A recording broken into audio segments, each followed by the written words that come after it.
Hello friends, आप लोग कैसे हैं? उम्मीद करते हैं आप लोग ठीक होंगे, आप लोग हेल्दी होंगे।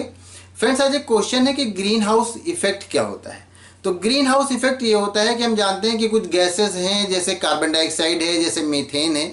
ये जो सन का रेडिएशन होता है, जो सन का रेडिएशन एटमॉस्फेयर में आता है, जो ज़मीन तक आता है, तो उसको क्या करते हैं कि उसको ट्रैप कर लेते हैं। उसको ट्रैप कर लेते हैं का मतलब ये है कि उसको रोक लेते हैं, उसको वापस नहीं होने देते। जनरली होता ये है कि जो सनलाइट जब पड़ती है, उसका रेडिएशन, उसकी जो गर्मी आती है, फिर उसके बाद क्या होता है कि जब सूरज डूब जाता है जिस एरिया में, तो वहाँ से फिर धीरे धीरे वो गर्मी वापस चली जाती है। मतलब ये कि एटमॉस्फेयर फिर ठंडा हो जाता है।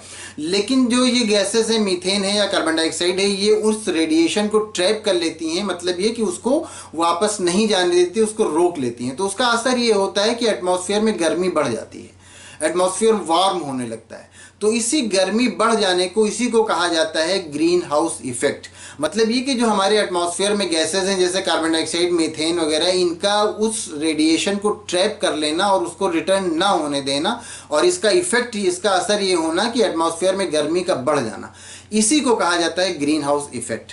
तो ये छोटा सा आंसर था, छोटा सा क्वेश्चन। तो उम्मीद करते हैं आप अच्छी तरह समझ गए होंगे। अगर इसमें किसी तरह का कोई कंफ्यूजन है या कोई और क्वेश्चन है तो आप पूछ सकते हैं। Thank you.